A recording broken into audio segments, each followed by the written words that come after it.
Amateur Traveler, episode 872.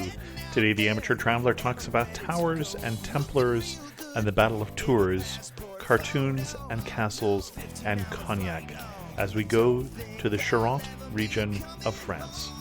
This is Chris Christensen from Amateur Traveler. Let's talk about the Charente. I'd like to welcome to the show Kylie Lang from lifeinruralfrance.com, who's come to talk to us about the Charente region of France. Kylie, welcome to the show. Thank you very much for having me. Bonjour. And Kylie, you are coming to us from France, because that is the name of the website, Life in Rural France. I'm not sure that everyone can find the Charente. Where is it, and why are we talking about it? Okay, so the Charente, you should know, is in southwest France, and it's part of a region called the Poitou-Charentes, which has 4 different regions within it. So you've got the Deux-Sèvres, the Charente-Maritime, and the Vienne. And in 2013, France, in their wisdom, or the French government in their wisdom, decided that they were going to combine 13 different regions, get rid of the old name, and call it Nouvelle Aquitaine. To give you an idea of roughly where that region is, if you think about Bordeaux, we are right near Bordeaux, and cognac is in the Charente. Sunflowers, southwest region, not far from Bordeaux. Excellent. And why should someone go to the Charente? Oh, where do I begin? Okay. I am slightly biased because I do live here, but let me paint a little picture for you. The Charente is known for its sunflowers. In the months of the last couple of weeks in July, all the way through August, everywhere you look is just fields and fields of sunflowers. It is absolutely breathtaking. But there's so much more to the Charente than just sunflowers. We have a lot of fairy tale chateaux in this region. So if you like history in any way, shape or form, and I know a lot of Americans love history because obviously I'm from Britain. So I come from a place where history is just it's inbred into us, and it's pretty much similar with France. And there's a big crossover between France and England when it comes to history as well. But we also have vineyards, we have cognac, we have oysters, we have unbelievable daily markets with fresh produce that happens pretty much every day of the week, 365 days a year, probably other than Christmas Day. And we have these storybook villages that almost look like you're walking through a time warp. They haven't changed. If you really let yourself think back, you could almost be in 15th century France. So if that gives you a rough idea of why you would want to come to this region, bread, cheese, wine, brandy, doesn't really get much better than that. Oh, and oysters. Excellent. And a little bit of connection here to where you are and England, because this never was part of England, but it was ruled by the same people as England from time to time. That didn't work out, as it turned out. No. It's quite interesting, actually, because this whole region, the Aquitaine region, belonged to, it was Eleanor of Aquitaine, and I am particularly passionate about Eleanor of Aquitaine. She was the only person or only woman to have been queen of 2 countries. She was queen of France when she was married to Louis VII. They had that marriage annulled, and then she became Queen of England when she married Henry II. And he was actually Henry of Anjou. So he was French. And when they came across to England, she had, and was still, the Duchess of Aquitaine. So she had the whole of this region under her rule, which she gave to Richard the Lionheart. And it was actually King John of Magna Carta that ended up losing the whole lot through really bad management. King John, he married Isabella of Angoulême, and Angoulême is in the region of the Charente. There is this massive tie between England and France. But yeah, this region originally, for about 300 years, was under English rule. And then it all went tits up, as they say. And we like to say the English are taking this part of France back one house at a time, because this is a very English region. I say English, but English-speaking region. There's a lot of Canadians, Australians, Americans, English, all living here right in the Charente, or the Poitou-Charentes. So, excellent. What kind of itinerary are you going to recommend for us? Okay, so we're going to start off with some of what I would recommend as being the towns that you need to visit in the Poitou-Charentes. And we're going to start off with a town called Angoulême, which I mentioned just now. So Angoulême's really interesting because it's actually built up on a hill. So it was like a strategic thing. They wanted to be able to look down over the Charente countryside and see their enemy coming from miles off. And its roots go all the way back to Roman times. So you can still get a feel for that when you walk into Angoulême because it's all cobbled streets, beautifully half-timbered buildings. You've got all the big ramparts that you can still see that go around Angoulême. And the Hôtel de Ville, which was built by Isabella of Angoulême, the one I just mentioned, who was married to King John, that has still got some of the original towers dating back to the 13th century. When you say the Hôtel de Ville, you're talking about the city hall, not a hotel. I am impressed. You know that because a lot of people don't know that. But yes, a Hôtel de Ville is essentially the town hall, not a hotel. And nearly every single little village will have a Hôtel de Ville. It's unbelievable. Something you learn about France quite quickly, whether or not you're in rural France or whether you're in one of the bigger cities, is every single village has a church and they have a town hall and they generally will have a school as well. But those two things, the town hall and the church, every single village has one. So yeah, this is quite a large one. And the other thing about Angoulême is it's one of those places that catches your eye because as you walk around the city, there's huge, great big murals on the walls because Angoulême is the cartoon capital of Europe. So say what?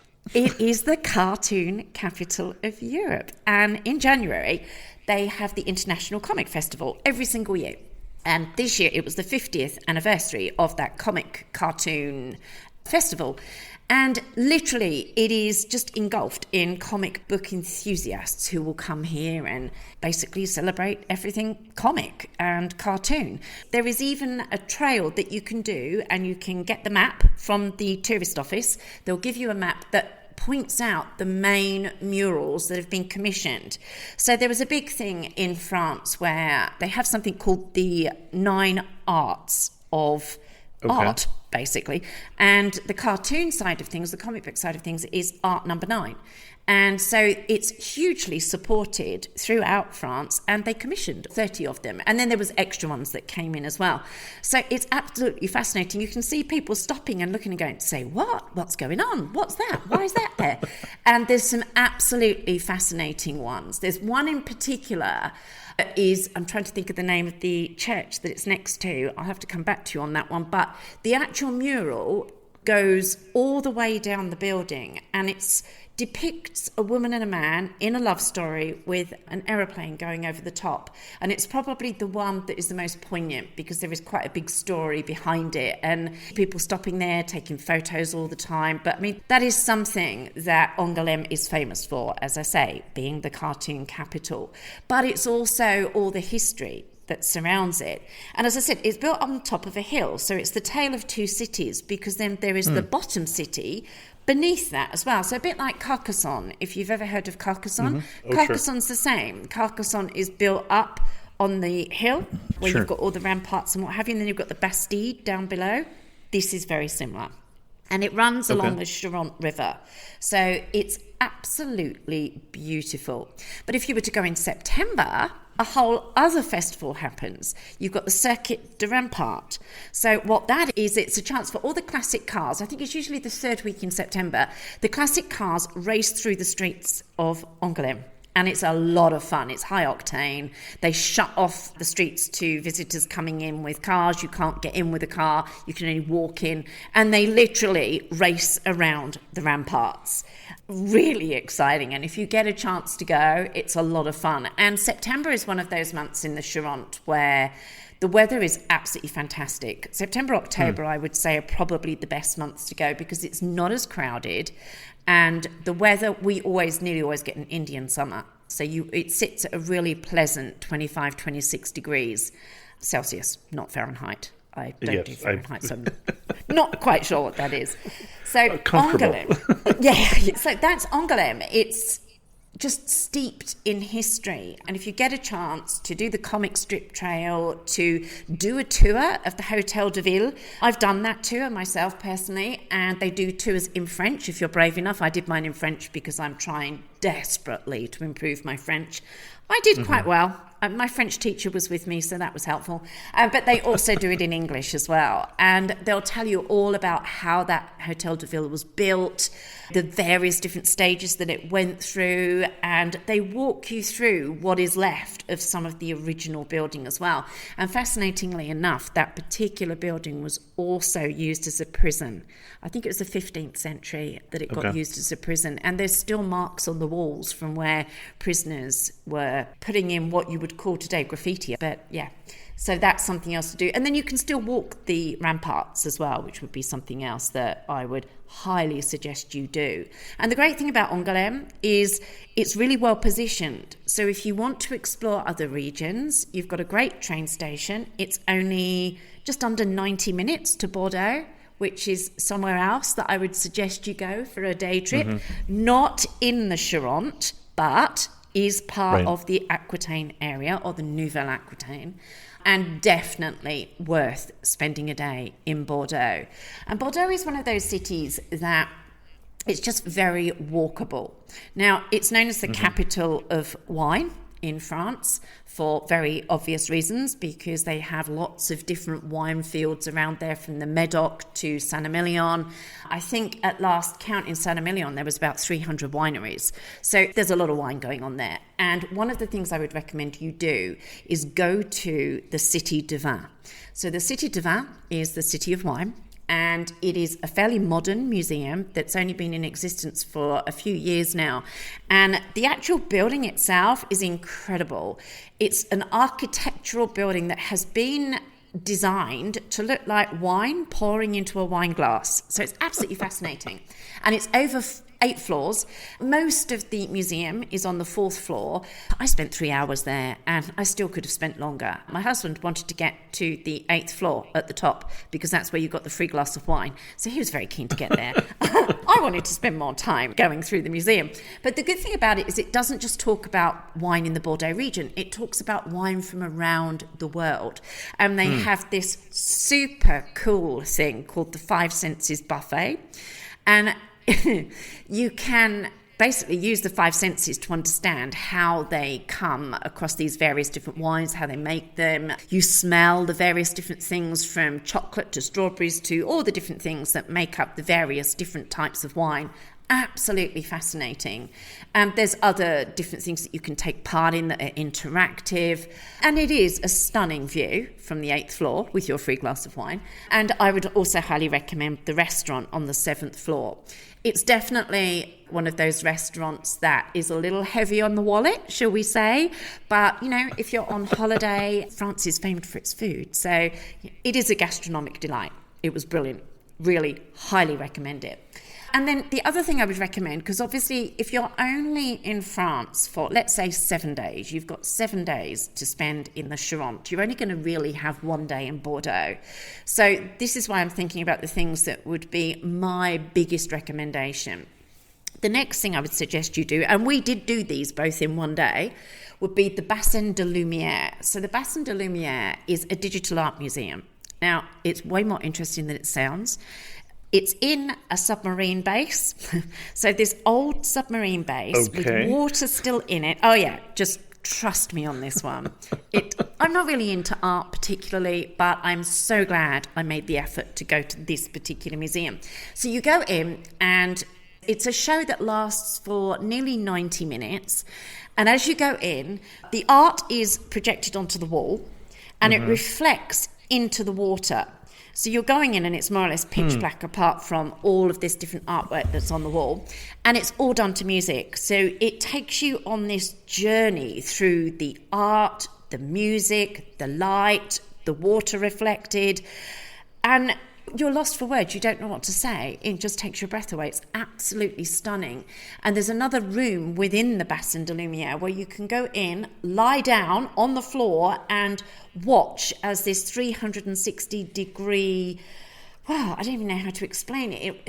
It just takes you on a journey. It's one of those places that is unusual because of where it is, and it's quick and it's easy to do. We're talking under 90 minutes, but it showcases lots of different arts. You never know what you're going to get and who they're showcasing at any particular time, but all I can say is it is worth the trip. And if you do that, getting a city pass is well worth it as well. So we had a city pass, and that gives you free entry to a lot of the museums and all of the public transport in Bordeaux as well. And it's really not expensive. So if you do end up going for more than 24 hours, I think we got the 48-hour pass and we saved a fortune by having that. So just a little tip there. If you're going for a couple of days, it's well worth getting one of those passes, because everything you do with regards to the museums is free. And for things like the Bassin de Lumière and Cité du Vin, you're talking about 22 euros, I think it was, per place each to go in. So it was well worth it. Yeah, that type of thing really is. So that's Bordeaux and that's Angoulême. But we haven't talked about cognac yet. So cognac is really what the Charente is known for. So Cognac is another beautiful old city that, again, can trace its history back to Roman times as well.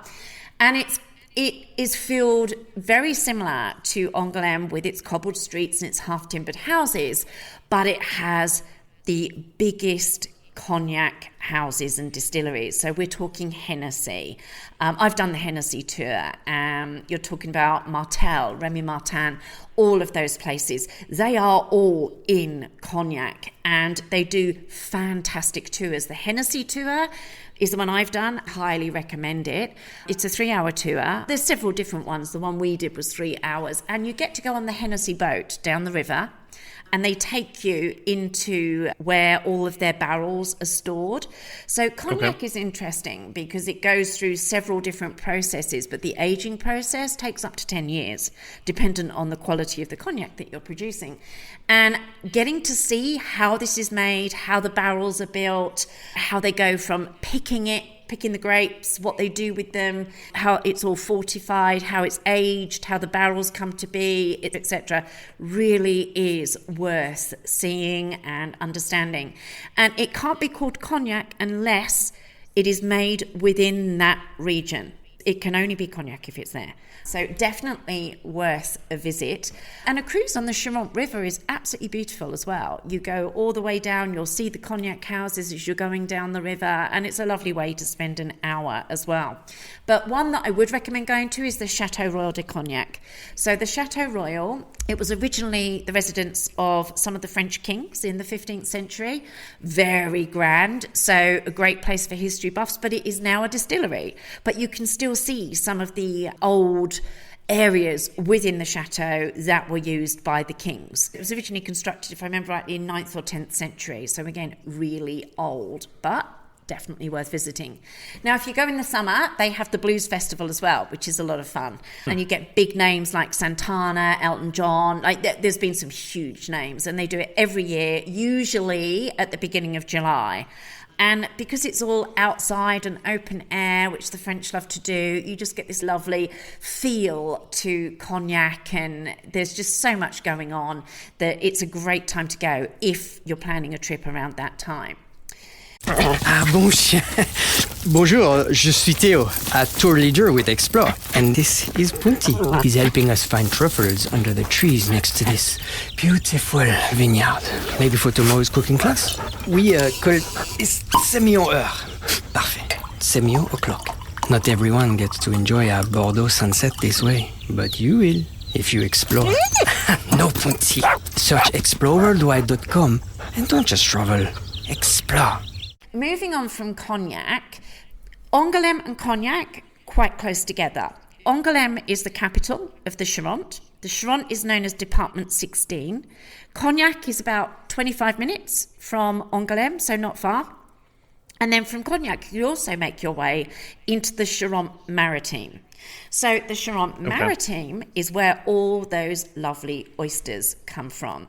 And it's what that area, the Charente Maritime, is famous for. So in Ile d'Oléron, which is one of the islands leading off of La Rochelle, They are famous for their oyster beds and their salt beds as well. So again, it's one of those places that really dates back so far to, I think it's the 9th century, something like that, when the oyster farming started.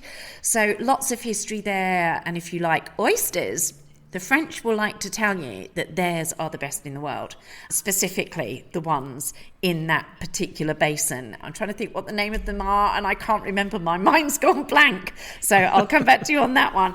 But La Rochelle has a big history because it was a port. Right. It was a very big stronghold for the Knights Templar. Now, I don't know if you've heard of the Knights. Okay. Yes, it was the whole of the Charente, actually. When you look around the Charente, there are lots and lots of different places you can go to find some of the graves and also some of the churches that were part or owned by the Knights Templar. So big Knights Templar area here. But specifically, they used the port at La Rochelle to send their stuff off by ship to the various different places and what have you. So it was a very big stronghold of theirs during that period. And a lot of trade was done through there as well. The maritime trade was huge in La Rochelle. Unlike now, which it's more tourism, the port was a big thing as far as industry was concerned. But you can still go there. The port itself is absolutely beautiful, and you want to make sure that you see the towers. So there's the Tour de la Lenton, there's the Tour de la Chaine. These are towers that date back years and years. One of them was a prison. You can still look around them. It's something ridiculous, like €3 to visit these towers. And there's always audio that you can listen to as you go around, and the audio is always provided in English as well. So you never need to worry about not being able to speak French. There's always a provision for English. One of the wonderful things about speaking English, so does everybody else, mainly. And then there's a big aquarium in La Rochelle as well, which they have a lot of marine life history in there purely because of the trade and industry that was part of that region. So there's lots to do in La Rochelle, but probably the best thing to do is just sitting at the harbour, watching the world go by. You're on the Atlantic coast, and it's known as the jewel of the Atlantic coast, La Rochelle. It's known as La Ville Blanche, the White City, because there's lots and lots of white buildings that you see there in Ile-de-Laurent and Ile-de-Ré. So Ile-de-Ré and Ile-de-Laurent are the two nearby islands, and you can reach them by a bridge that goes over the water from La Rochelle. They're both between 20 and 25 minutes away from La Rochelle, and that's where most of the oyster and salt farming happens. Back to the oysters, I believe the word you were looking for was Bellon oysters? Belons? No, it begins with M. It's okay. M. Then you were looking for the Maranais. Yes, that's it. Thank you. Oysters. Okay. That's exactly what I was looking for. Yes, those are the oysters. And those are the ones that are farmed on those two islands, specifically in Ile-de-Laurent. And the beaches there are absolutely stunning. If you like the water, if you love the idea of the Atlantic coast, La Rochelle, it's quite a famous tourist spot. When you speak to a lot of people, Cognac, La Rochelle, they're places people have heard of. These are the bigger places that I would suggest you go to. Well, and my surprise with La Rochelle when you were saying that it was a Templar fortress is you said it was a bastion of, and I expected you to go the Huguenots, because that's where I know it from, is that section of French history that's around the time of the Four Musketeers and Cardinal Richelieu and all of that. Buckingham from England, I think, was stabbed in La Rochelle, if I remember correctly, or at least he was in the movie version of the Four Musketeers. I don't know if that was where he was in real life. No, it was a big Huguenot place. Yeah, that portion of history. It really did. And you're right. The Huguenots, it was a big hideout for the Huguenots. They actually felt quite safe there. The French Protestants. Yes, yeah. So it was, obviously, the wars of religion. They went on for 100 years. It went backwards and forwards and backwards and forwards. But La Rochelle was hugely Protestant. And then, of course, as I say, you have that whole Knights Templar side of things as well. And there is a museum that you can go to that gives you more information on the Knights Templar and how they used the harbour there. From what I've read, there were underground passages that led to their part of the port. I don't know much more about it than that because I've not been to that museum. But as I say, I do know that was a big stronghold of theirs, along with quite a few other places in the Charente, which I love, just the thought of the Knights Templar stomping along. I have visions of my property here because we've got land and we've got an old wall that my French next door neighbour absolutely loves to tell stories. He can't help himself. And he's tried to persuade me that wall was built in the 12th century. So I'm going along with that. And so I have in my mind, when I'm sat on this wall, the idea of various different knights charging up on horses. And my imagination just runs wild with me. But anyway, we are going slightly off point. So I'll bring us back again to Poitiers. So Poitiers is another place that's had a really big pivotal role in European history, especially during the Middle Ages. So there was a really big event in 700 and something AD. It was the Battle of Tours, and this is when they were invaded by Muslim forces. Poitiers has seen a lot of action in its time. And of course, it was the city where Eleanor of Aquitaine, who, as you could probably tell, got a bit of a girl crush on, I think she's absolutely amazing. She essentially, we're told she was born there, but she had a palace there. So her and Richard the Lionheart spent a lot of time in Poitiers. And as you can imagine, I've been there several times. I've been around that particular palace, which is now the courts. It's no longer a palace. It was the Palais du Duc, but it's now the courts. And you can still see one of the big rooms that they used to use for all the feasts in Eleanor's time, which is fascinating to me. 12th century lady, lived till she was 80, unfortunately outlived several of her children. I think it was 6. She had 8 children. She outlived 6 of them. Very sad. But yeah, it's fascinating. It's a place that has a lot of not just history, but stories. And there's a staircase that is said to be the Devil's Staircase in Poitiers. And yeah, apparently the reason it's the Devil's Staircase is something to do with when they were trying to build this particular staircase, nothing would go right. And they believed that they were cursed by the devil. And there's all sorts of different stories that go around this, and somebody died when these stairs were being built, and now it's called the Devil's Staircase because the devil wasn't happy with their work, and that's why this person died. It was probably just fever. There was always some kind of illness during those days. But yeah, there's lots of lovely little stories like that.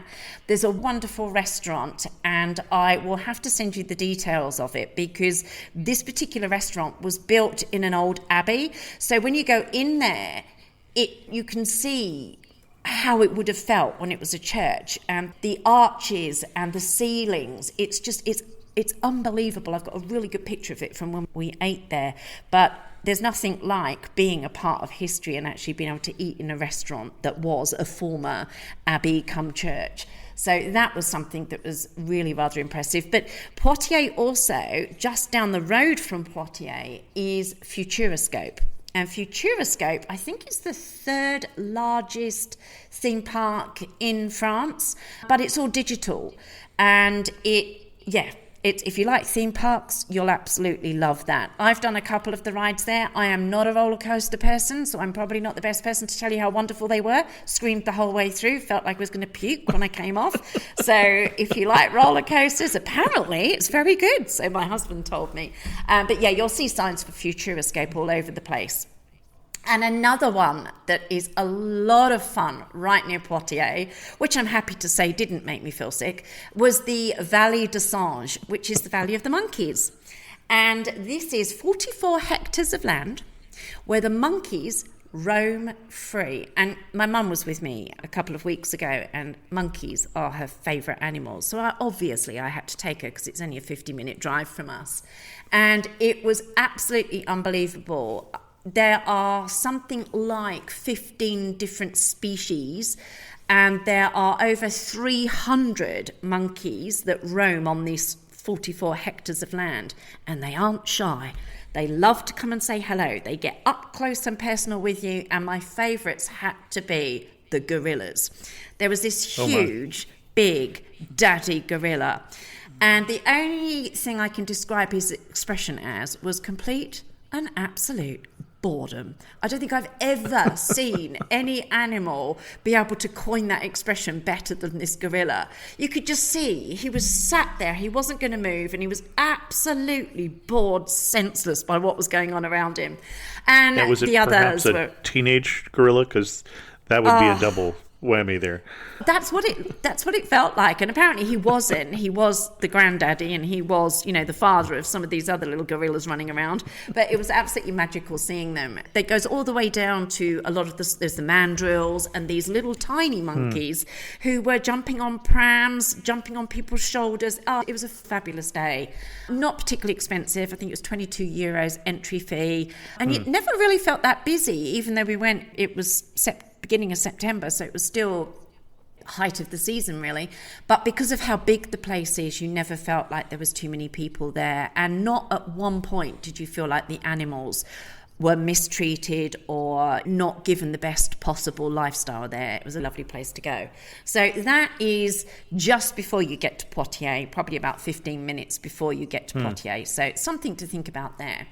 Now, if you're into things like monolithic churches, not easy for me to say, then somewhere else you should go is a little tiny village called Auberterre-Soudron. So Auberterre-Soudron, it has the wow factor. It's absolutely beautiful, but the whole place is built into this limestone cliff. The village sits on top and you walk down into the centre of the village. But what it's known for is the Église Saint-Jean. This particular church, as I say, is a monolithic church. And I can't remember how far back it goes now. But you go in and you are literally underground as you go in. But what really takes your breath away is how all those years ago, without scaffolding and all the various different things that we've got now, how the hell did they build this thing? It blows your mind. It's absolutely unbelievable. But the slightly creepy thing that they've got in there is there's an area where there's all bodies. Obviously, you can't see the bodies, but you can see the shape of the bodies. And there was about 250 bodies that were buried there. And they're not quite sure whose bodies they are. They just know that they go back 3-4 centuries. And this whole area, it's just shaped like bodies. It's really quite eerie, but fascinating at the same time.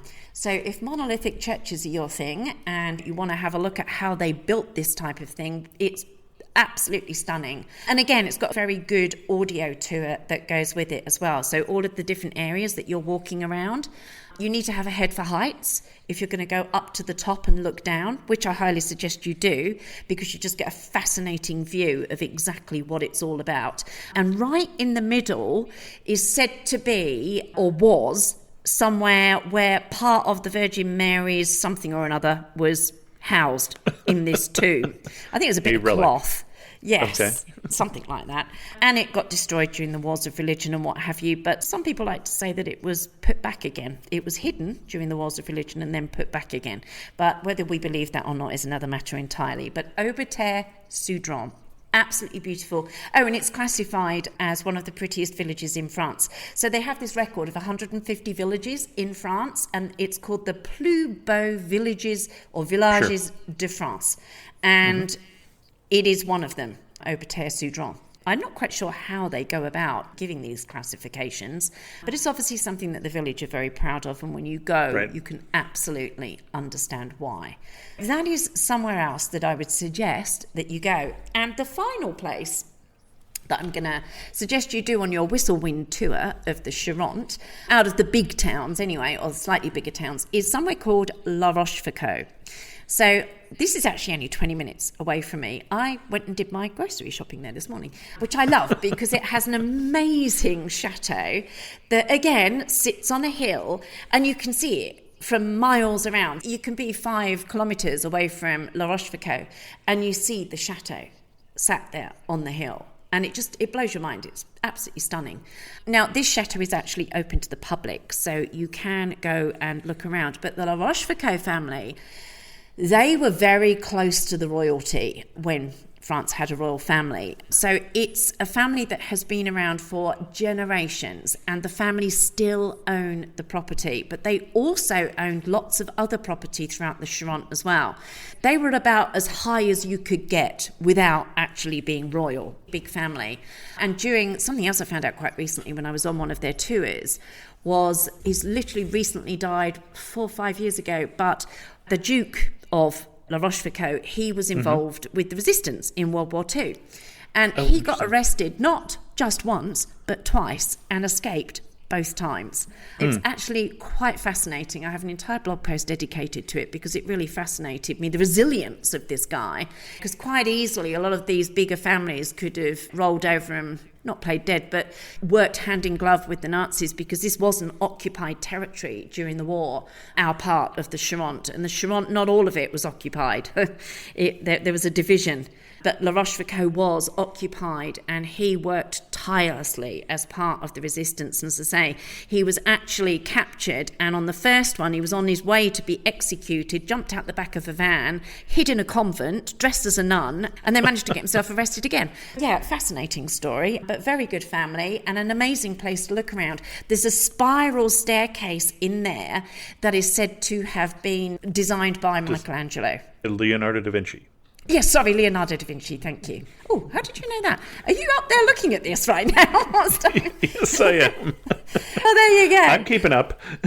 I'm impressed. Yeah. Somebody has to do the show notes so that when people are sitting there going, how the hell do I spell La Rochefoucauld? La Rochefoucauld, that they can just go to the show notes and find it, because... No, that's absolutely fine. But this staircase, trust me, it's worth seeing. But I think one of the things that fascinated me the most, other than the kitchen, which, by the way, was absolutely massive, and it still looks very similar to what it did back in the day. We're talking one of those kitchens where huge, great big fireplaces, they had massive copper pots on the wall, and it just gave you an insight into what it must have been like in the 12th, 13th century when, you know, with the walls of these castles, these buildings in France are beyond thick. You're not talking little peely-wally houses that they build nowadays. We're talking about walls that it's difficult to get through. They're absolutely massive. And so you can imagine how cold it was down there. You can imagine how hard it would have been on the feet to be walking on these paving stones and what have you. But they also have the most amazing library. I can't remember how many books there were, but there were a lot. And again, you can take a guided tour. In English, they take you through 20-odd rooms. Well worth doing. When we went, we had some Australian friends of ours over, and obviously Australia doesn't have a huge history behind it, so they were fascinated in seeing the Chateau of La Rochefoucauld. So I thought, all right, we'll take you. So we went, and the Duchess herself was at home. Now, Martin decided that he was going to go and say hello to the Duchess. He walked up to her, grabbed her hand, kissed it, and said, "Duchess, it is so lovely to see you again." The look on her face... I haven't been back since. I was too embarrassed. I did not want to be seen at La Rochefoucauld again after Martin decided to go and kiss the hand of the Duchess. But she was absolutely lovely. She was very charming, and she was quite nice to Martin, considering she'd been taken by surprise. But it's a great place to go. Now, the actual village is really good too, and there is an amazing restaurant called Chez Steph. They do the best steak I have ever had in my life. But... here's the but.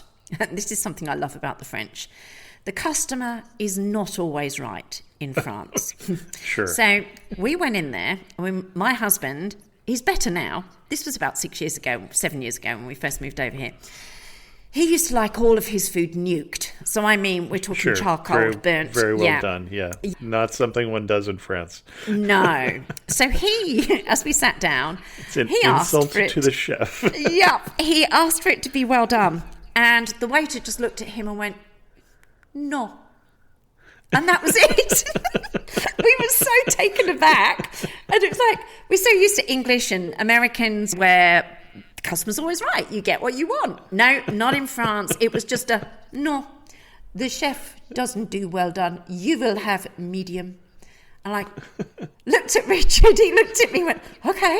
But I have to say, it is the best steak I've ever had. We've been back many times since, and he's never, ever made that mistake again. But I can highly recommend it. And it is just at the foot of the chateau.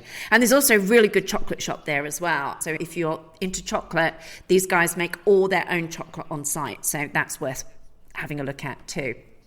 And from La Rochefoucauld, which is 20 minutes one way from where I live, 20 minutes another way is another absolutely stunning little village called Verteuil. And Verteuil has one of those fairy tale chateaux that, again, you can see it from miles away as you're coming because it just rises up into the distance in front of you. And it's got these Rapunzel-esque type conical towers. So it looks like something out of a fairy tale. As soon as you see it, you feel like you've stepped into the pages of a fairy tale book. It's just unbelievable. And you can see people as they're walking through the village. They just don't know where to look because everywhere you look, it's stunning. It's on the Charente River and you've got the castle. You've also got an old mill there as well. And up until 2 weeks ago, because they've literally just sold it, the mill used to be open for you to be able to go in and have something to eat. But it was a working mill.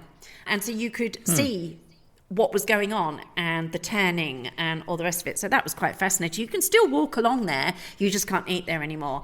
But if you do go to Verteuil, I can highly recommend a restaurant called Jeu de Pau. Jeu de Pau, beautiful food. Again, slightly on the pricey side, but very good. And it's the quaintest, cutest, just odd place that I've ever been. Nothing matches, but it's one of those places that once you've been, you just want to keep going back. And the lady who runs it is absolutely lovely, speaks no English at all, but you always seem to be able to make yourself understood. And it's just one of the most welcoming, lovely, beautifully designed places without meaning to be designed. So I would highly recommend a little trip to Verteuil. And the translation here, jeu de pau, so pot joy, or joy of pots, is that just, where does that come from? Is that something to do with the cuisine here? No, I don't think so. I actually don't know why it's called Jeu de Pau. I didn't know if they were well known for some particular pot-based because dish the or menu something. changes quite regularly. One thing I will say to you is if you get a chance, you want to go with a plat de jeu. And I don't just mean in Jeu de Pau, I mean in general. Because a plat de jeu is such good value. More often than not, a plat de jeu will be about €15 and you will get a starter, a main course, and a dessert. You have absolutely no choice as to what you're going to get. But it's the best way to try French food because you don't know what you're going to get. But it's always really delicious. And it's such good value. And sometimes they'll even throw in a glass of wine for that €15 as well. Plat de jeu, generally only served at lunchtime, often only Monday to Thursday. Sometimes they don't do it on a weekend because obviously they know they're going to be busy anyway. So and you do have choice. It's the plate of the day. So you could always come back tomorrow if you don't like what they have today. Exactly. but that is your only choice. Yeah. It is. And you know what? It's just such a great way to try French food, especially with a husband like mine who, meat and two veg guy, is not particularly adventurous. He's got a lot more adventurous now, although we both have drawn the line at snails.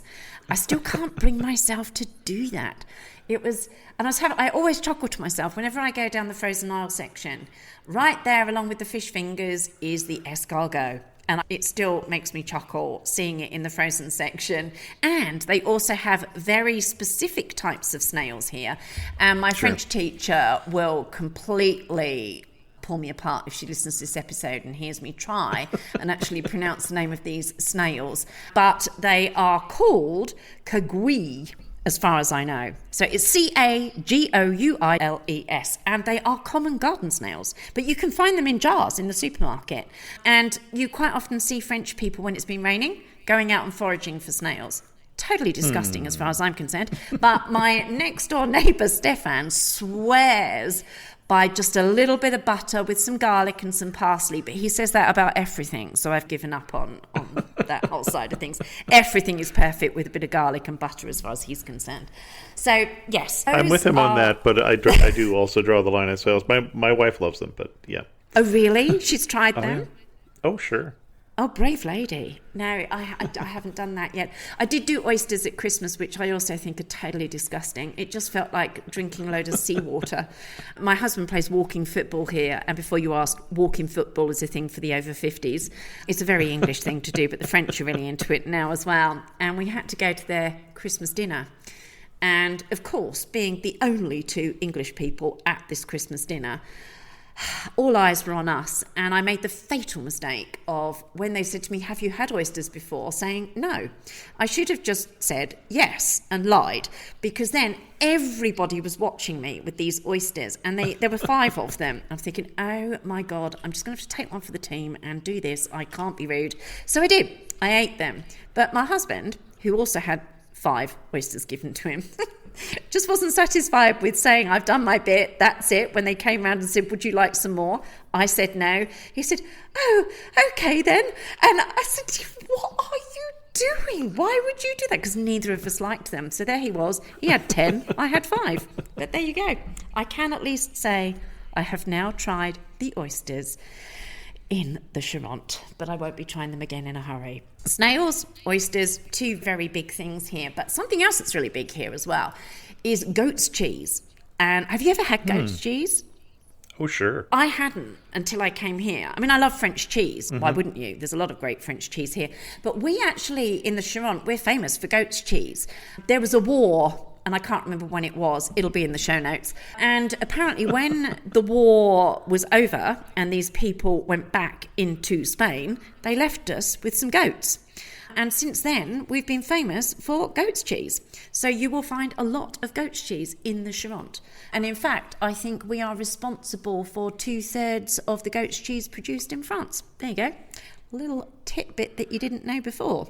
Actually, the war was the one that you already referred to. It was the victory of Charles Martel over the Saracens at Poitiers. So it was the victory over the invading Moors. Thanks to the Moors, we now have a lot of goat's cheese. Interesting. There you go. Okay. It is. But one thing I do have to tell you about, which is particularly good and not everybody has heard of, because they always think about cognac. Cognac is obviously the big drink of the region. Sure. But cognac isn't the only drink. Pinot de Charente is absolutely beautiful. Last week, I was out in the vines. I was invited to a local cognac distillery to take part in their vendage. And a vendage is basically festival of the grapes. So it's a harvesting thing. Okay. And we were all out in the fields. There was about 45 of us. And we were hand picking the grapes, which was a lot of fun. We got to see how they were going to be fermented, what was going to happen to them, etc. I had a moment of I Love Lucy. Do you remember when she did the grape stomping? Oh, yes. Yeah, yes. I had one of those moments when I saw the big... We both dated ourselves there, but okay. Yeah, I know. Right? Yeah, so for those that don't know I Love Lucy, never mind. Go look it up, YouTube it. It was very entertaining. But afterwards, we all got to take home a bottle of Pinot de Charente. So Pinot is made with grape juice and eau de vie. So eau de vie is like the young cognac, and it's aged for a minimum of about a year. And the closest thing I can think of to describe it is either port or sherry. Okay. Now, I love a good So it's a glass of fortified port. wine. It is a fortified sure. wine. Yeah, okay. Yeah, and it's absolutely beautiful. But my favourite one, because obviously port is a dark red, but my favourite Pinot is a rosé. And the white one is very nice as well. So naturally you have it chilled, which you wouldn't do with port. Or sherry for that matter. But it's absolutely beautiful with goat's cheese. There you go. Okay. One to try if you ever decide to enjoy some apéros. So apéros, big thing here in France. It's short for apéritif, but apéro hour can begin anywhere from 4 o'clock in the afternoon and run all the way up till about 8 o'clock at night, dependent upon where you are and who you're with. My French neighbour Anne likes to start early. But it's a lot of fun and it's a hugely French thing. And everybody's idea of apéros is different, but usually it will be some form of alcoholic drink along with some nibbles. So think charcuterie board, some cheese, maybe little bits of bread with pate, that type of thing. But it's like a precursor to your meal. So it's to stimulate the appetite was what it was about. Sounds like what originally. we did last night in the backyard at Friday night happy hour. So yeah, there you go. You had a French apéro. It's absolutely great. And you have Except to do without one the of pate. these. The pate, the cheese, and then of course the Pinot as well. So Excellent. there you go.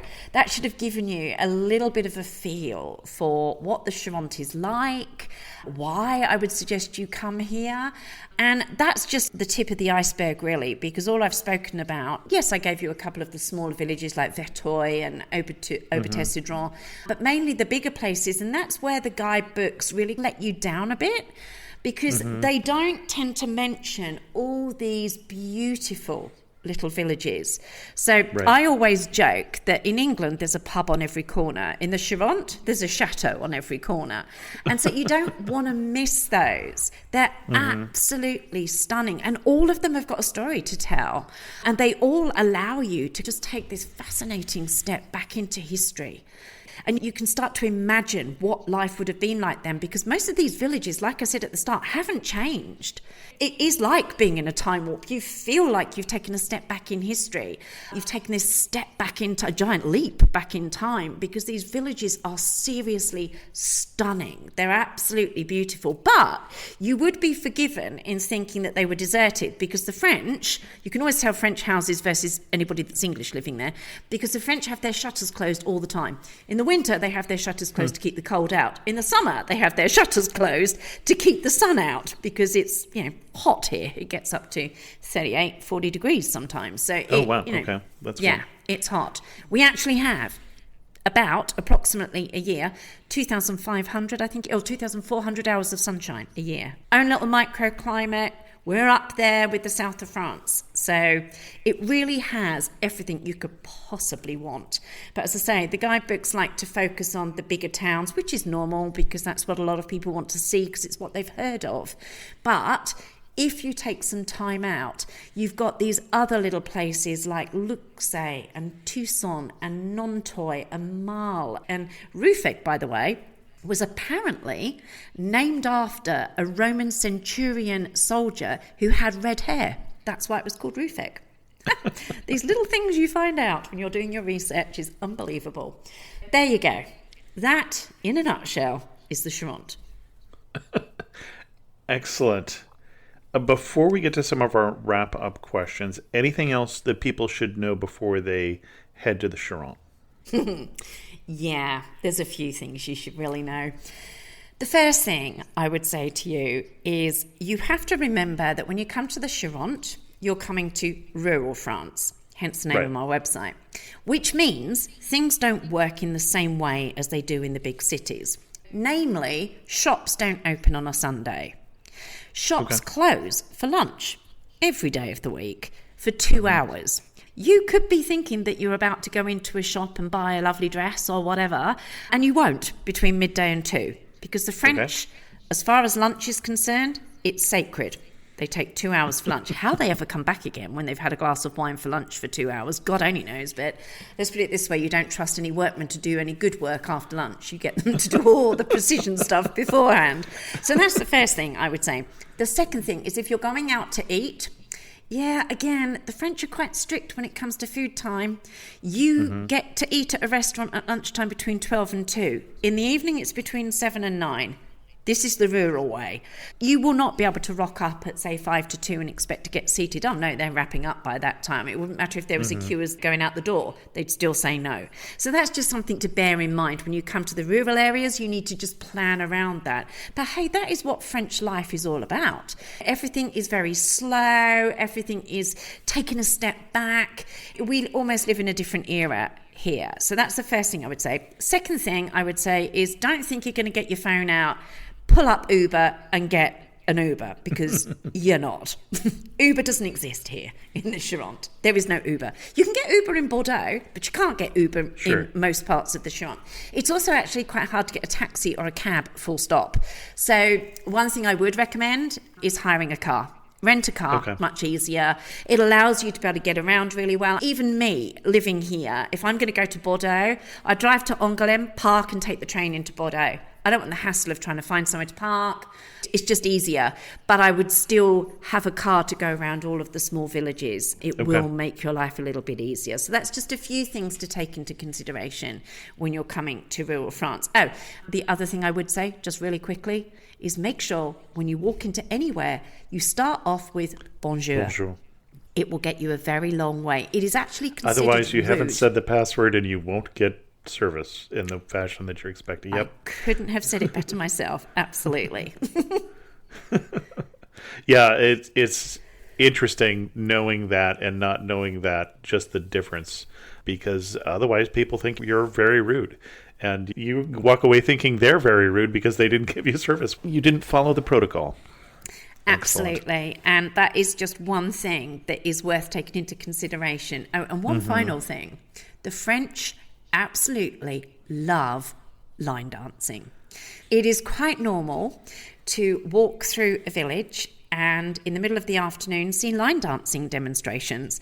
If you go to an event like the night markets, which by the way are huge in this area, in the summer, not in the winter months, but in the summer. They do some at Christmas, but generally in the summer. The night markets are massive, and there'll often be a line dancing display. There is nothing better than just getting up and having a go. In fact, in order to try and improve my French, I joined a line dancing group, which is all in French. I've never done line dancing before in my life. My French is not that good. So you can just imagine what it's like for me every Wednesday night, going to line dancing for 2 hours in a language I don't understand, doing a dance I can't do. But it's a lot of fun and it really throws you into the French way of life. So that's something to look out for. And if you like a bit of line dancing, you'll love the Charente. Excellent. As we go to wrap this up, you are standing in the prettiest spot in the Charente. Where are you standing and what are you looking at? Oh, you are absolutely in one of the fields right near Cognac in a little place called Charente, and you are surrounded by sunflowers. Charente is, it's absolutely stunning. I think for me, that's probably the prettiest place. And as I say, it's just outside of Cognac. Beautiful little village, worth going to have a look at. Excellent. One thing that makes you laugh and say only in the Charente. Only in the Charente. Oh my goodness. Probably it would be the line dancing. They just literally will dance anywhere. It's that, and when you go to a supermarket in the Charente, you can't be in a hurry, because every single little old lady in France will stand there and have a conversation with the checkout girl. And it doesn't matter if there's queue 10 people long. They are there and they're going to have their chat, and that chat is not going to be hurried along for anybody. No amount of foot tapping or huffing or puffing or clicking or anything else is going to make her go any faster. It is a Charente thing. Everybody talks to everybody and they are not going to be hurried. So that, it used to drive me insane when I first moved over here, but I think now, yeah, I like it. I think it's just a nice way to not be in a hurry with life, and just, it's the jour de vivre, I think, is probably the best way of putting it. Excellent. And if you had to summarize the region in just 3 words, what 3 words would you use? Ooh, cognac. Okay. Yeah, cognac, Pinot, line dancing. Oh, can I add one in? Sunflowers Yes. as well. I'd have to put sunflowers in there because it is what we're known for. Excellent. Our guest again has been Kylie Lang from lifeinruralfrance.com. And Kylie, if we wanted to send people to your best post on the Charente in your website, where are we going to send them to? Things to do in the Charente, France. There is a blog post dedicated to this episode, and everything that I've talked about you will find in there. You'll find links, etc. Yep, that's where to find me. And if you're not sure where you want to go in the southwest of France, I also have a little quiz you can take that will tell you the area and the region best suited to you and your tastes. So you can find that, literally it's all over the website, the quiz. So yeah, you'll find buttons for that popping up all over the place, but I can give you a link to take you directly Excellent. To it, so you can find I out will which put a link region in the show notes is to good that. for you. Excellent. Thanks so much, Kylie, for sharing with us your obvious love for rural France and for the Charente in particular. You're welcome. Thank you so much for having me. A special thanks to the patrons of the show who help support Amateur Traveler financially, and especially R. Chun, who is the latest patron of Amateur Traveler. Thanks so much. If you're interested in learning more about becoming a patron of the show, go to patreon.com/amateurtraveler. Next week will be a repeat episode. I'm not sure what it will be. It might be an episode on Malta because that's where I will be. Taking a week off, one of the 4 weeks off I give myself a year. But then we've got some great shows coming up on Papua New Guinea, Central Australia, and Sonoma County, California. So make sure you subscribe to Amateur Traveler so you don't miss out. With that, we're going to end this episode of Amateur Traveler. If you have any questions, send an email to host@amateurtraveler.com, or better yet, leave a comment on this episode at amateurtraveler.com. And thanks so much for listening.